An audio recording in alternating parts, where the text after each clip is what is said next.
아니, 오늘같이 경제가 어렵고 힘든데 목사는 역시 세상 물정을 몰라. 그러니까 무슨 요즘 같은 세상에 풍성한 열매를 거두라고 인사를 다해. 이렇게 속이 끓는 분이 계실지도 모르겠습니다. 하지만 이거는 제가 드리는 인사가 아니라 우리 하나님의 명령인 줄 믿습니다. 너희들이 많은 열매를 맺어라. 풍성한 열매를 맺어라. 그래서 내 제자인 것을 모든 사람들에게 증명해봐라. 오늘 말씀입니다.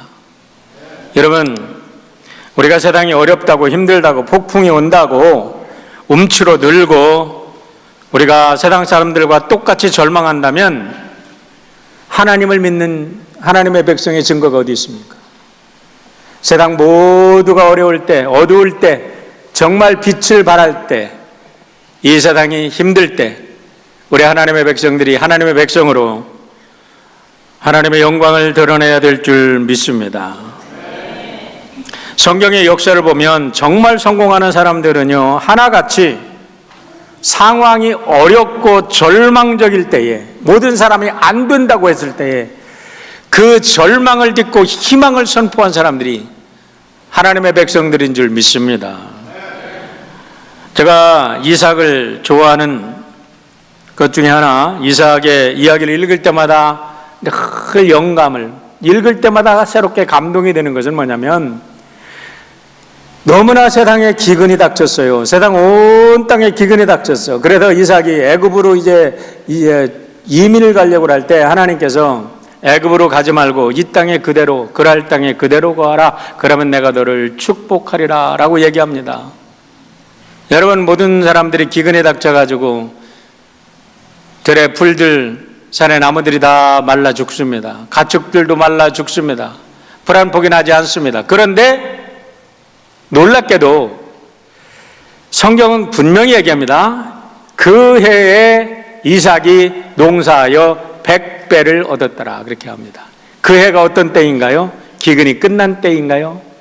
아닙니다. 그 해에, 기근이 계속되는 그 해에 농사를 했다는 게 중요한 거예요. 할렐루야. 여러분, 그 해에 100배를 얻었다고 그랬을 때 100배가 얼마인지는 몰라요. 근데 요만치 심었는데 100배가 돼서 요만치 얻은지는 몰라요. 그 다음 성경이 중요합니다. 그가 거부가 될 때까지 하나님이 축복했더라. 할렐루야. 아닌가 긴가 한번 성경을 확인해 보십시오. 무슨 소리냐면, 그런 기근의 때에도 이삭은 포기하지 않고 계속해서 자기의 맡은 바 일에 성실했다는 겁니다. 그러니까 하나님께서 그를 축복하셔서 한 시대의 위대한 인물로 세워주신 줄 믿습니다. 야곱을 보세요. 삼촌한테 속아서 20년을 종살이 했습니다. 머슴살이 했습니다. 한 자기가 사랑하는 여인을 얻기 위해서 14년을 속아서 머슴살이 했어. 그러면 와, 얼마나 분통이 터지는 이야기입니까? 그러고 삼촌이 14년 후에 나 이제 집으로 돌아가겠습니다. 그러니까 이 복둥이거든. 이걸 놓치면 안 되겠거든. 그러니까 막 꼬드겨가지고 6년을 더 봉사하게 합니다. 근데 그 봉사가 여러분 쉬운 게 아니었어요. 나중에 창세기 31장 40절에서 삼촌이 쫓아와서 야곱과 대면하고 이제 네가 왜 내 걸 도둑질해서 가냐 하고 따질 때 야곱이 이렇게 얘기합니다. 내가 이와 같이 낮에는 더위를 무릅쓰고 밤에는 추위를 당하며 눈 붙일 겨를도 없이 지냈습니다. 여러분, 사막 지역이니까 낮에는 얼마나 뜨거워요. 밤에는 또 얼마나 춥습니까? 그런데 양떼를 돌보기 위해서 눈 붙일 겨를도 없었대요. 삼촌 집에 양새끼가 도둑 맞은 적 있습니까? 양새끼가 삭기 사자들에게 물려 죽은 적이 있습니까? 내가 그렇다면 그것을 내 몫으로 온 걸 다 해서 갚았습니다. 삼촌한테 내가 잘못한 게 뭐 있습니까? 그런데 지금 삼촌 거를 도둑질했다고요? 도둑질한 게 아닙니다. 하나님이 나를 축복해 주신 겁니다. 어떻게 축복했느냐? 보세요. 여러 번 말씀드렸지만은 이미 그렇게 성실하게 일을 하니까 하나님께서 유전자를 만드신 유전자의 비밀을 깨닫게 해 주셨어요. 유전자라는 말은 안 나오지만 요놈하고 요놈하고 교배를 하니까 요런 놈이 나오는구나 비밀을 알았어요. 그래도 당신 알아서 다 가져가시고 나에게 남는 거 주시오. 그러니까 그러고 나서 교배를 시켜가지고 그때부터 야곱은 거부가 된 줄 믿으시기를 축원합니다. 에서를 만났을 때 보세요. 여러분, 그렇게 고통스럽고 어려운 줄만 알았는데 그 20년 동안에 하나님께서는 12지파를 이룰 11형제를 낳게 했어요. 그리고 에서에게 준 소떼와 말떼와 양떼가 얼마나 많아. 그렇게 거부되게 하게 해주셨다 이 말이에요. 고난의 때에. 여러분, 하나님을 믿는 백성들, 하나님이 지키는 백성들, 하나님이 쓰시는 백성들은 고난의 때에 큰 부자가 되고 고난의 때에 성공하는 사람들이 되는 줄 믿으시길 바랍니다. 요셉을 보세요. 하나님께서 지혜를 주시니까 세계적인 대기근이 닥쳤을 때에 세계적인 인물로 만들어 주신 줄 믿습니다. 오늘 세계의 또 하나의 언어들 공황이 닥치는 전조, 징조가 지금 보이고 있습니다. 이 시점에서 어쩌면 이 시점이 좋았다고 노래 부를 때가 있을지도 모릅니다. 그러나 그 대기근이 닥친다 할지라도 여러분들은 요셉처럼 여러분들의 가정에도 여러분들의 자녀들이 요셉과 같은 큰 인물이 나와서 세계적인 대기근을 해결하고 세계적인 대역병을 해결하는 위대한 과학자와 위대한 경제인들과 위대한 정치인들과 위대한 문학가들이 여러분들 중에 나오기를 주의 이름으로 축원합니다. 다윗을 보십시오. 제가 다윗을 일생을 읽을 때에 사무엘상 22장 1절과 2절을 볼 때마다 저는 너무 큰 감동을 받습니다. 골리앗을 때려 눕히고 나서 사울한테 쫓겨다닙니다. 거의 한 10년 가까이 광야 생활을 헤매고 다닙니다. 그런데요, 사무엘상 22장 1절로 2절에 보면 이렇게 나옵니다. 그러므로 다윗이 그곳을 떠나 아굴람 굴로 도망하며, 그러므로가 어디 있어요? 사울이 쫓아다니니까. 사울이 군사를 막 데리고 3,000명씩 데리고 죽이려고 쫓아다니니까 아굴람 굴로 도망했어. 아굴람 굴이 어디입니까? 광야 속에 있는 동굴이에요. 그의 형제와 아버지의 온 집이 다 들고 그리로 내려가다 그에게 이르렀고, 환난 당한 모든 자와 빚진 모든 자와 마음이 원통한 자가 다 그에게로 모였고, 세상에서 실패한 자, 세상에서 상처가 많은 자, 환난을 당한 자, 버려진 자들이 모였어. 400명이나 모였어. 그런데요, 역대상 11장에 보면 다윗 수하에 기라성 같은 장군들의 이름이 쫙 나옵니다. 최고의 장수야 물론 요압이죠. 요압도 형제들도 위대한 장수들이에요. 근데 30명의 장수가 나오는데 저는 이 30명의 장수가 어디서 나왔냐? 바로 오늘 사무엘상 22장에 있는 이 환난을 당하고 원통하자고 빚진 자들, 이 앵거, 부정적인 앵거가 가득 차 있어. 원한이 가득 차 있어. 그런데 이것도 에너지입니다, 여러분. 에너지가 아무것도 없으면 골치 아파. 막 교인들이 싸워도 그 에너지거든. 에? 그 부정적인 에너지를 긍정적인 에너지로 바꿔서 하나님의 왕국을 건설한 줄 믿으시길 바랍니다. 여러분 속에 어떠한 앵거가 있고 불안이 있고 공포가 있고 그것도 에너지입니다. 포기해버리면 죽으면 끝나. 그러나 내가 불안한 것도 부정적인 에너지인데 그걸 성령 안에서 긍정적인 에너지로 바꿔서 하나님께 영광 돌리는 여러분 모두가 되시기를 주의 이름으로 축원합니다. 성령이 함께 하시고 주님께 붙어 있으면 주님이 지혜를 주셔서 불안을 희망으로 바꿔 주십니다. 절망을 능력으로 바꿔 주십니다. 그때야말로 내가 누군가, 하나님이 누구인가, 내가 하나님의 자녀로 내가 어떻게 살아야 될 건가 결정하는 결정적인 순간이 어떤 때냐? 내가 바닥을 쳤을 때, 내가 고난으로 떨어졌을 때, 나의 모든 자존심이 다 깡그리 무너지고 내가 형편없는 인간이라고 사람들에게 손가락질을 받는 그 순간에 하나님은 여러분과 저를 그런 고통에 있는 사람들의 영혼을 바라보시며 내 손 잡아라, 내가 너를 축복하마라고, 나만이 너의 구원자라고 우리에게 다가오시는 하나님인 줄 믿으시기를 축원합니다. 1929년부터 39년까지 세계 대공황이 닥쳤습니다. 뉴욕의 증시가 폭락하는 순간 미국 경제가 얼어붙으면서부터 전 세계로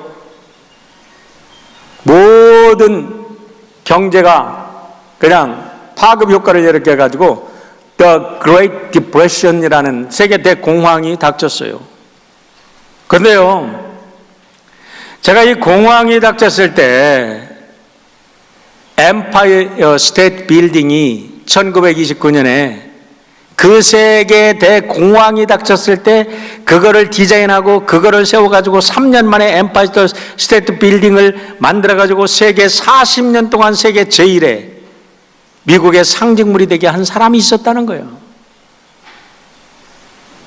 모든 사람이 안 된다고 할 때, 모든 사람이 불평을 하며 넋을 잃고 있을 때 희망의 역사를 쏘아 올린 사람들, 여러분, 그런 사람들이 하나님의 백성인 줄 믿으시기를 주의 이름으로 축원합니다. 오늘 모든 세계적인 새로운 경제적인, 정신적인, 영적인 기근의 시대가 다가오고 있는데 여러분을 통해서 절망이 절망되기를 주의 이름으로 축원합니다. 패배가 패배되기를 축원합니다. 죽음을 장사 지내기를 축원합니다.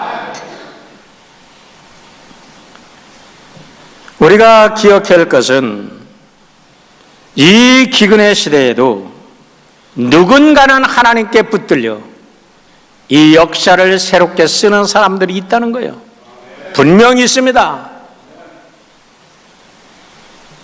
사랑하는 성도 여러분이 그 주인공이 되시고 여러분의 자녀들이 그 주인공이 되시기를 주의 이름으로 축원합니다.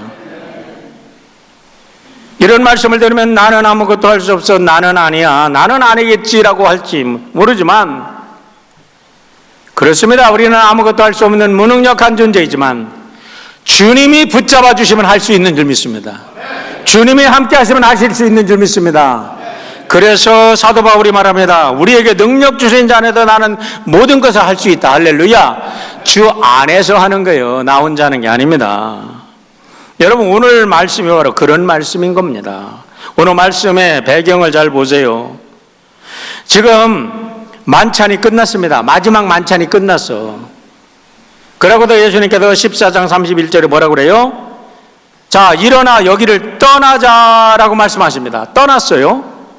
그러고 나서 어떻게 떠나서 어디로 가셨나라는 것을 찾아보면 18장 1절 가면 압니다. 18장 1절에 뭐라고 그러냐면 예수께서 이 말씀을 하시고 제자들과 함께 기드론 시내 건너편으로 나가시니 그곳에 동산이 있는데 제자들과 함께 들어가시니라. 여러분, 그 동산이 어디냐면 올리브 동산. 거기가 바로 겟세마네 동산이야. 거기 들어가서 이제 붙잡혀서 십자가에 달리시는 거거든요.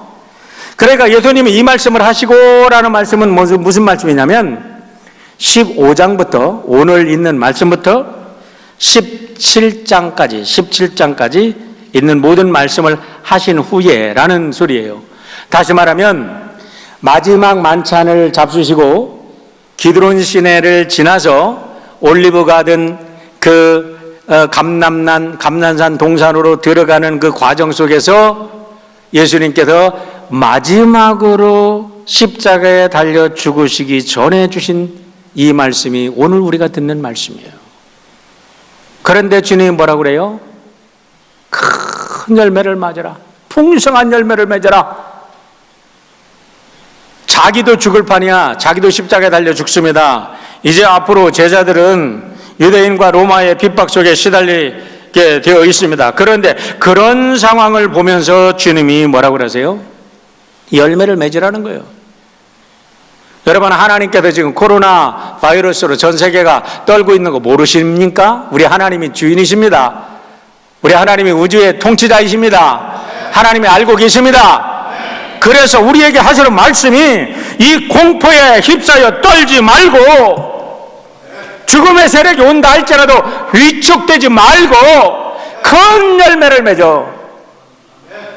너희가 나의 제자인 것, 너희가 나의 백성인 것, 너희가 나의 아들, 딸들인 것을 증명하라라고 말씀하시는 것으로 들으시기를 축원합니다. 그렇게 듣는 자를 하나님이 귀하게 쓰시고, 그렇게 듣는 자를 축복하시고, 그렇게 듣는 자를 세워주실 것입니다. 믿음이 없는 자들은 가지가 잘려나가서 불 속에 들어 넣는다고 주님이 말씀하십니다. 이왕이면 여러분 풍성한 열매를 맺으시길 바랍니다. 8절의 말씀을 보세요. 너희가 열매를 많이 맺으면 내 아버지께서 영광을 받으실 거예요. 너희는 내 제자가 되리라. 내 제자가 되리라 그랬는데 show yourself as my disciples 이렇게 말합니다. 너희가 내 제자인 것을 드러내봐라 이 소리예요. 그런데요, 상황이 좋기 때문에 열매 맺으라는 게 아닙니다. 여러분 예수님이 모르십니까? 상황이 지금 바이러스보다, 코로나 바이러스보다 더 심해. 예수님은 달려 죽으셔야 돼. 제자들은 고통의 핍박에 직면해 있어. 그런데 주님이 그 죽음의 앞에서 상황을 핑계대지 말고 열매를 맺으라고 하십니다. 어떻게 열매를 맺을까요? 오늘 세 가지 원리가 나와 있습니다. 첫 번째는 너희가 누구인가를 분명히 알아야 한다는 것입니다. 1절로 5절의 말씀을 보세요. 나는 참 포도나무요 내 아버지는 농부라. 물은 내게 붙어있어 열매를 맺지 아니하는 가지는 아버지께서 그것을 제거해 버리시고, 무릇 열매를 맺는 가지는 더 열매를 맺게 하려 하여 그것을 깨끗하게 하시느니라. 너희는 내가 일러준 말로 이미 깨끗하여졌으니 내 안에 거하라. 나도 너희 안에 거하리라. 가지가 포도나무에 붙어 있지 아니하면 스스로 열매를 맺을 수 없음 같이 너희도 내 안에 있지 아니하면 그러하리라. 나는 포도나무요 너희는 가지라. 나는 포도나무요 너희는 가지라. 나는 포도나무요 너희는 가지라. 아멘 할 때까지 할 거니까. 나는 포도나무요 너희는 가지니라. 나는 포도나무요 너희는 가지니라. 할렐루야. 그가 내 안에 내가 그 안에 거하면 사람이 열매를 많이 맺나니 나를 떠나서 내가 아무것도 할 수 없느니라 그랬습니다. 여러분 예수님께서 여기서 아버지를 소개하는 게 아닙니다. 자기를 소개하는 게 아닙니다. 너희가 누구냐를 말씀하고 계신 거예요. 너희는 누구냐? 이 세상은 아버지의 농장이야. 그런데 너희들은 내게 붙어있는 가지야. 내가 너를 붙들고 있어. 너희들은 나의 사람이야. 너희들은 하나님의 아들, 딸들이야. 그러니까 너희들을 통해서 하나님이 원하시는 열매를 맺고 싶어. 지금 이렇게 말씀하시는 줄 믿으십시오. 이게 바로 제자들에게만 주신 말씀이 아니라 오늘 우리에게 주신 말씀이라는 것입니다. 여러분, 예수님께서 포도나무고 우리는 가지라는 것은 너무나 심플하고 너무나 단순한 비유입니다. 붙어 있으면 열매를 맺고 떨어져 있으면 열매를 못 맺는다는 거 누가 모릅니까? 그러나 그 안에 너무나 놀라운 비밀이 다 들어있어요. 이제 와서 과학자들이 연구해 보니까 예수님의 말씀이 얼마나 과학적인 것을 알게 됩니다. 여러분 한번 보세요. 가지는 스스로 결코 열매를 맺을 수 없습니다. 가지가 열매를 맺는 것은 나무에 붙어 있을 때 저절로 열매를 맺는 겁니다. 그런데 붙어 있는 게 힘들죠. 우리가 예수님께 붙어 있으면 저절로 열매를 맺는데 붙어 있는 게 힘들다는 거야. 왜요? 폭풍이 닥칩니다. 인생의 풍랑이 닥칩니다. 인생의 위기가 닥칩니다. 우리를 떨어뜨리려고 하는 사탄 마귀의 장난이 있습니다. 질병이 닥쳐옵니다. 여러 가지 문제가 있지만 붙어 있으면 그 가지 위에 저절로 열매가 맺는데, 여러분 고등학교 때 배운 생물 실력을 한번 발휘해 보세요. 나무가 자랍니다. 뿌리가 땅속에도 있으면 뿌리가 자동적으로 다 그렇게 하나님께서 원리를 만들어주셔서 물과 무기염류를 빨아 올립니다. 그러면 이제 잎사귀가 나옵니다. 잎사귀가 태양빛을 받고 신비하게 거기서 산소는 내보내고 산탄가스는 받아들입니다. 탄산가스가 물과 무기염류와 결합을 합니다. 그러면 햇빛이 쫙 비치면요, 햇빛 속에서 신비한 화학작용이 일어나요. 그 엽록소 속에서 광합성 작용이 일어나가지고 이때까지 생각하지 못했던 녹말이 형성되고, 또 그 속에서 독특한 맛들이, 향기가, 딸기는 딸기대로, 사과는 사과대로, 배는 배대로 멜론은 멜론대로, 수박은 수박대로 아름다운 향기들이 그 속에 가져가지고 저장되어 가지고 열매를 맺는 거예요. 저절로 맺는 거예요. 하나님의 원리 안에서. 믿으시면 아멘 하십니다. 여러분, 우리가 예수님에게 붙어 있으면 우리의 삶을 통해서 아름다운 열매들이 맺게 되는데, 그것이 바로 다 하나님께서 만들어 놓으신 능력이요 축복이요 하나님의 원리인 줄 믿으시길 바랍니다. 살다 보면 우리가 살고 비즈니스를 하고 아이들 딸로 낳고 그러는데 다 우리 하나님의 원리 속에도 저절로 되는 거야. 우리가 붙어 있으면 되는 거예요. 2014년에 놀라운 사실이 알려졌어요. 우리 정봉조 장로님, 정명 집사님 아들 우리 데니얼이 작년에 이 대학을 졸업했어요. 뉴욕의 시라큐스 대학이 있는데, 이 시라큐스 유니버시티에 칼리지 오브 아트에 있는 이 아트를 가르치는 교수님이 자기가 그 펜실베니아에 농장을 사가지고 요런 나무를 키워냈습니다. 한번 그 영상을 한번 잠깐 보시길 바랍니다. 탐스러운 과일이 주렁주렁 매달렸습니다. 자세히 보면 가지 하나에 복숭아와 자두가 함께 열려 있고, 옆 가지에는 체리와 살구가 달려 있습니다. 올해는 이 나무에서 견과류인 아몬드까지 재배됐습니다. 마치 과수원을 통째로 가져다 놓은 듯한 나무, 무려 과일 40가지, 꽃 20여 가지가 자라납니다. 봄이 되어 형형색색의 꽃이 피면 더욱 환상적인 풍경을 연출합니다. 미국 시라큐스 대학교 샘판 아켄 교수가 서로 다른 과일나무 가지를 접목해 함께 자라도록 한 것입니다. 뿌리가 약한 식물을 강한 식물에 접목하면 더 잘 자라는 원리를 활용했습니다. I take a sliver off of one of the trees that includes the bud. I insert it into a like-size incision in the working tree, tape it, let it sit and heal in all winter. 5년 전 뉴욕주에 있는 과수원에서 방치된 채 죽어가는 씨앗과 나무들을 목격한 아켄 교수. 시들어가는 생명을 살리고자 과수원을 사들인 뒤 실험을 거듭한 끝에 혼성 과일나무 재배에 성공해 지금까지 16그루를 만들어냈습니다. 이 영상이 여러분들이 영어로 보면 좀 더 자세하게 이 과정이 잘 나와 있고, 그 사람이 직접 이를 만드는 과정, 또 이렇게 어떻게 키워냈는가를 잘 나와 있는데, 저는 이걸 볼 때 말이야, 너무나 오늘의 비유하고 너무나 잘 맞아요. 우리는 약하지만 우리가 예수님의 그 생명에, 하나님의 생명에 접붙여지면 우리를 믹스하는 게 아니라 우리 안에 하나님이 심어준 우리의 독특한 열매를 아름답게 꽃피우고 아름답게 만드는데, 우리를 한 나무 안에도, 그리스도 안에도 이렇게 아름답게 우리가 활짝 피도록 우리를 만들어주시는 하나님인 줄 믿으시길 바랍니다. 여러분, 하나님을 만나기 전에는 내가 얼마나 위대한 존재인지를 몰랐어요. 나는 약한 존재로만 알고 살았어요. 그런데 하나님을 만나고 나니까 위대한 존재로 바뀌더라는 겁니다. 세상을 바꾸는 인간이 되더라는 것입니다. 우리 교인들 다 아시지만은 우리 모르는 교우들을 위해서 한마디만 합니다. 제 친구가 목뼈가 부러져가지고 죽어가는 아이가 예수 만났어요. 그랬더니 하나님께서 그 아이를 쓰셔가지고 한국 제1의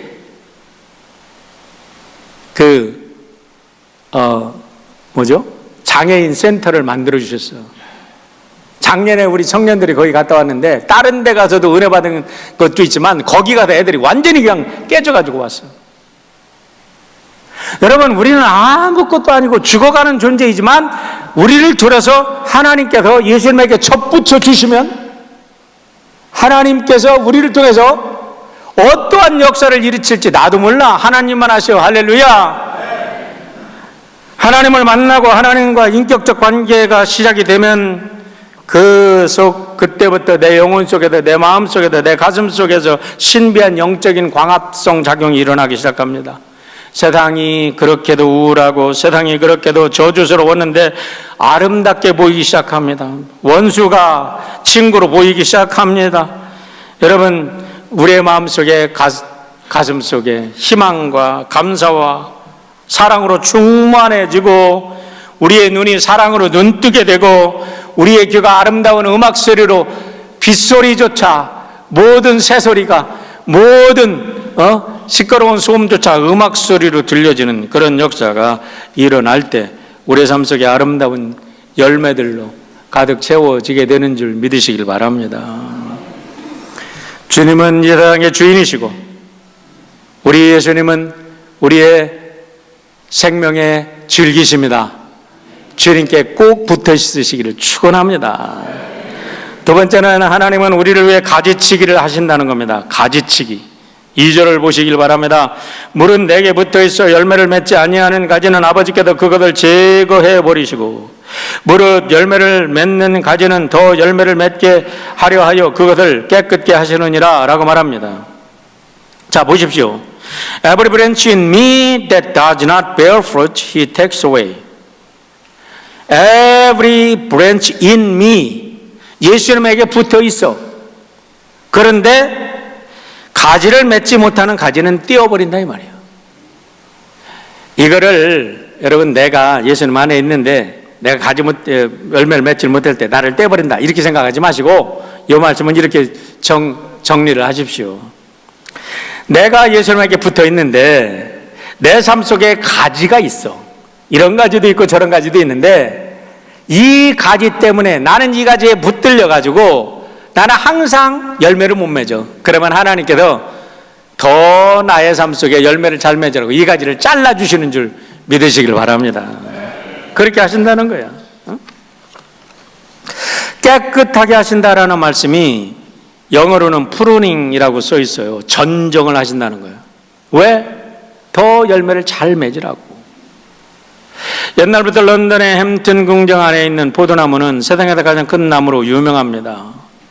한번 여러분들 영상을 보세요. 이 나무는요 1768년에 케이퍼빌리티 브라운이라는 사람이 심었답니다. 햄튼 궁 안에. 그런데 올해로 252년째가 되는데요 해마다 지금도 이 포도나무에서 평균 600파운드 272kg의 포도를 거둬들인대요. 그런데 지난 2001년에는 383kg 845파운드의 포도를 거뒀다고 이야기를 합니다. 한 포도나무에서. 그런데 이거보다 더 놀라운 일이 우리나라에서 우리의 조국에도 일어났어요. 검정색의 농익은 포도가 주렁주렁 달렸습니다. 뻗어나온 포도나무 줄기의 길이는 무려 40m. 거대한 비닐하우스를 가득 채운 무성한 포도줄기를 따라가면 단 한 그루의 나무로 이어집니다. 14년 전 심은 이 포도나무 한 그루에만 4,500송이가 달렸습니다. 일반적인 포도나무보다 100배나 많은 송이가 맺힌 겁니다. 한 1m 떨어져서 물을 줘요. 또 시들거리면 더 멀리 물을 주고 해서 이 나무가 갖고 있는 유전 능력을 뿌리가 나와서 너희들이 물을 먹어라. 내가 갖다 주지 않겠다. 어려서부터 그렇게 교육을 시켜가지고 세계적으로도 유례가 없는 나무의 비결은 친환경 유기농법에 있습니다. 이 농가만의 특제 비료에는 두부 비지와 대나무, 참나무 톱밥이 들어갑니다. 이런 식으로 얘기를 해요. 천연 재료를 넣어 정성껏 만든 비료는 면역력을 강하게 만들었고 농약 한번 치지 않은 철저한 토양 관리로 포도나무에는 생기가 넘칩니다. 직접 만든 통풍장치로 24시간 쾌적한 환경까지 만들어주면서 유난히 더웠던 올여름도 거뜬히 넘겼습니다. 이렇게 한 그루에서 4,500송이가 달리게 되는 그 기본 바탕에는 토양부터 살리는 친환경의 어떤 원칙들을 고수했기 때문에 이 농장이 보유한 20여 그루의 포도나무는 모두 1,000송이가 넘는 포도가 달려 있습니다. 자식을 대하듯 나무를 존중하는 농가의 노력이 기적 같은 광경을 만들어내고 있습니다. MBC 뉴스 박연선입니다. 놀라운 것은 이 포도 농장에 한 20여 그루 다른 포도나무들도 평균 1,000송이를 넘게 맺고 있다는 것입니다. 근데 이 주인이 얘기하는 것이 뭐냐? 이 포도가 물을 먹고 싶을 때 물을 갖다가 막 주는 게 아니라 물을 먹고 싶으면 네가 네 뿌리를 확 확장시켜라 하고 물을 멀리 준다는 거예요. 그러면 이 뿌리가 물 먹고 싶어서 자꾸 뿌리를 뻗다 보니까 이 뿌리가 틈실해져 가지고 그 고통을 견뎌내면서 이 포도나무가 이렇게 15년 만에, 올해로 2005년에 심겼으니까 지금 2020년이니까 15년 됐는데 벌써 몇 년 전부터 4,500송이를 한 그룹에 걷어서 기네스북에 올린답니다. 여러분, 무슨 소리예요? 하나님께서 아까 계속 말씀드렸지만 하나님이 우리의 농부시고 우리 예수님이 우리의 생의 근본이시고 거기에 딱 붙어가지고 친환경 거기를 만들어주셨다는데, 하나님께서 우리들에게 생명의 말씀을 주시고 하나님께서 우리에게 살아가는 비법을 주시고 다 주셨는데 그런 거는 안 먹고 세상에 달콤하고 세상에 이상한 철학에 헛된 속임수를 닦고 먹으니까 우리가 하나님의 온전한 능력을 발휘하지 못하는 거죠. 그러나 우리가 온전히 하나님께 붙어 있어서 우리 하나님께서 주시는 능력을 받으면 우리도 아까 얘기했죠? 다른 나무보다 100배의 열매를 맺었다. 여러분 모두가 그렇게 되실 줄 믿습니다.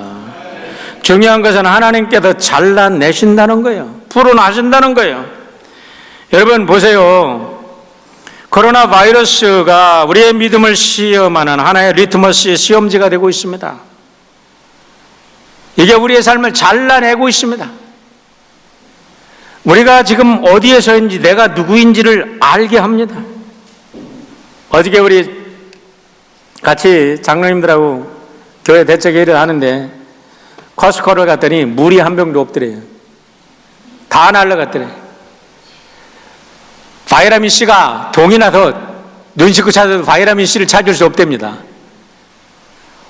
그러고 나니까 우리 유권사님이 날마다 교인들에게 바이타민 C 먹이시는데 그게 얼마나 귀한 건지, 물 한 병이 얼마나 귀한 건지. 이거 세니타이저 9센트짜리가 신문에 보니까 40불이 됐대. 9센트가 40불이 됐어. 이런 기회를 통해서 우리가 매일매일 평범하게 우리가 일상성을 하나님의 은혜 가운데 살아가는 게 얼마나 행복한 건지. 오늘 우리가 매일 주일날 예배를 드리는 것이 아무것도 아닌 것 같았는데 코로나 바이러스로 인해서 지금 동부의 많은 교회들이 오늘 다 영상 예배를 드리는데, 오늘 아침에 내가 메시지를 체크했더니 특별히 미국 교회를 빌려 쓰고 있는 한인교회들, 한인들 눈총을 줘가지고 예배를 못 드린대, 영상 예배를 드린대. 그리고 옆집 교회에서, 다른 옆 교회에서 코로나 바이러스가 발견했는데 무서워서 그 교인들끼리 무슨 연결이 있을까, 그래서 혹시나 전염이 될까봐 옆에 교회도 예배를 못 드리고 오늘 다 영상으로 예배를 드린대. 이런 과정을 통해서 우리가 세상을 불평하는 게 아니라 우리의 일상성의 삶이 얼마나 감사하냐 이 말이에요. 매일매일의 우리가 사소한 삶이 얼마나 감사하냐 이 말이에요. 거저로 주어지는 건 아무것도 없다는 겁니다. 우리의 영혼의 모습이 새로워지고 우리의 삶의 가치관이 새로워지고 우리의 모든 잘못된 생각들이 프루닝, 전정되고 이제부터 이 고난의 시기가 지나고 나면 여러분의 삶 속에 훨씬 더 풍요하고 넘치는 열매가 가득 찰 줄 믿습니다. 고난을 고난으로 불평만 하지 말고 이겨내기를 바랍니다. 제가 지난주에 필라델피아 그리고 저도 뉴저지에 가서 회의를 하고 왔는데 돌아올 때 디트로이트에 있는 장로님하고 이제 공항에 차를 같이 택시를 타고 왔어요. 제가 여쭤봤습니다. 장로님, 디트로이트에 몇 년 사셨습니까? 그랬더니 한 35년 사셨대요. 오래 사셨네요. 그러면 엔지니어세요? 그랬더니 예, 자동차 엔지니어시래요. 그러면 그 고난의 시기를 어떻게 겪으셨어요? 하고 여쭤봤어요. 2013년에 디트로이트가 시 자체가 뱅크럽시를 했잖아요. 시가 200만이 됐던 주민들이 다 떠나고 70만까지 줄어들었었어요. 이렇게 해서 미국의 자동차 산업이 끝나나 했는데요. 장로님 하시는 말씀이 그때의 체급 조절을 잘해가지고 지금은 든든합니다. 지금은 끄떡없습니다. 그때 그 과정을 겪으면서 아주 건강해졌습니다. 이런 얘기를 하시는 것을 들었습니다.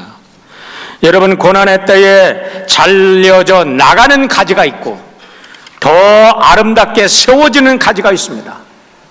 이 고난의 때에 여러분 모두가 아름답게 세워지는 가지가 되시기를 축원합니다. 잘려져서 불 속에 들어가는 부끄러운 신앙인이 되지 않기를 바랍니다. 세 번째는 주님 안에서 함께 기도하라는 것입니다. 7절을 보시기 바랍니다. 너희가 내 안에 거하고 내 말이 너희 안에 거하면 무엇이든지 원하는 대로 구하라 그리하면 이루리라 라고 말합니다. 이 말이 너희가 내 안에 거하고 내 말이 너희 안에 거한다는 말이 무엇입니까? 내 메시지가 믿어지면 이 소리예요. My word remain in you. 내 말이 너희 안에 남아 있으면, 삶 속에 남아서 녹아져서 생활 속에 적용이 된다면 이제부터는 무엇이든지 구하라.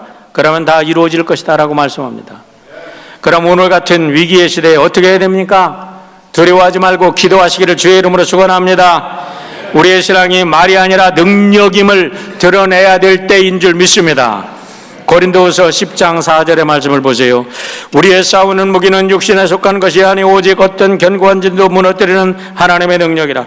모든 이론을 무너뜨리며 하나님 아는 것을 대적하여 높아진 것을 다 무너뜨리고 모든 생각을 사로잡아 그리스도에게 복종하게 하니라고 말합니다.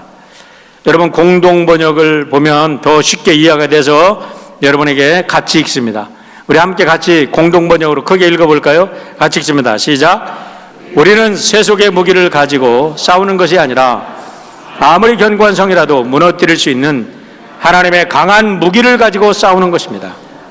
우리는 잘못된 이론을 무찔러 버리고 하나님을 아는데 장애가 되는 모든 오만을 쳐부수며 어떠한 계략이든지 다 사로잡아서 그리스도께 복종시킵니다. 할렐루야. 그런데요, 이 문장 속에서 주의해서 보아야 될 게 있습니다. 주어가 I가 아니라 we라는 거예요. Our weapon, we. 무슨 소리입니까? 우리는 혼자가 아니라는 겁니다. 우리는 하나님의 가족이고 그리스도 안에 한 형제입니다. 내 혼자 생각하면 두렵습니다. 내 혼자 생각하면 편협할 수 있습니다. 내 혼자 대처하려고 하면 약합니다. 그러나 우리의 가족이 함께 똘똘 뭉칩니다. 부부가 함께 뭉칩니다. 자녀와 부모들이 함께 뭉칩니다. 쉼터 가족이 함께 의논합니다. 성도들이 함께 의논합니다. 장로님들이 함께 의논합니다. 함께 지혜를 나눕니다. 함께 아이디어를 공유합니다. 함께 성령님 안에서 하나님의 역사를 기대하며 기도하면 그 속에서 하나님께서 가장 좋은 길로 인도해 주실 줄 믿습니다. 제가 홀로 생각할 때 막 저도 헷갈려요. 불안합니다. 그리고 제가 결정하는 것이 다 옳지 않습니다. 그러다 항상 장로님들에게 의견을 묻습니다. 함께 모여서 함께 의논하자고 합니다. 이런 의견도 나오고 저런 의견도 나오고 이런 의견도 나오고 이런 의견도 나옵니다. 그런데 놀라운 사실은 다양한 의견이 나올 때에 성령께서 하나님께서 더 좋은 아이디어로 더 좋은 길을 보여주시고 우리의 힘을 하나로 합해 주십니다. 믿으시면 아멘 하시길 바랍니다. 여러분, 이게 중요한 거예요. 우리가 아픔과 두려움과 걱정과 근심을 내어놓고 기도할 때 여러분, 내 약점을 내놓고 내가 낮아지는 것, 내 자존심을 다 내려놓는 것 쉬운 일이 아니에요. 그러나 그렇게 내려놓고 남의 말에 귀를 기울일 때, 남의 경험을 통해서 지혜를 배울 때 우리는 우리 안에서 너도 아니고 나도 아니고 우리 안에서 역사하시는 성령님이 하나님의 거룩한 영광을 위해서 우리를 축복의 길로 인도하시는 놀라운 은혜를 주시는 분인 줄 믿으시기를 바랍니다. 힘들고 어렵습니다. 나의 모든 가치관이 깨져버립니다. 나의 이제까지의 기득권이 포기되어야 합니다. 기다려야 합니다. 힘듭니다. 그러나 지나고 보면 그런 모든 것이 하나님의 뜻에 튜닝되는 아름다운 축복의 시간인 것을 믿으시길 바랍니다. 오늘 우리 바이올리니스트들, 우리 첼리스트들 너무너무 정말 감격했는데, 우리가 아름다운 오케스트라가 시작하기 전에 퍼스트 바이올리니스트, 우리 예리점회가 퍼스트 바이올리니스트예요. 착 가다 찡찡찡찡 하면 모든 사람들이 다 자기들이 튜닝을 해왔어도 다시 찡찡찡찡찡 하면서 튜닝을 합니다. 그러면 지휘자가 탁 서서 짜자자짠 멋진 협주곡이 나오는 거예요. 우리가 각자 나름대로 생각하고 기도하고 다 했지만 우리가 퍼스트 바이올리니스트에게 다시 또 튜닝하고 예수님의 지휘에 맞춰서 우리가 함께 우리들의 역사를 이뤄나갈 때 하나님의 나라는 여러분의 가정을 통해서, 여러분의 기업을 통해서 이 땅에 이 어둠을 몰아내는 위대한 하나님의 백성으로 세워질 것을 믿습니다. 승리하시기를 주의 이름으로 축원합니다. 기도하겠습니다.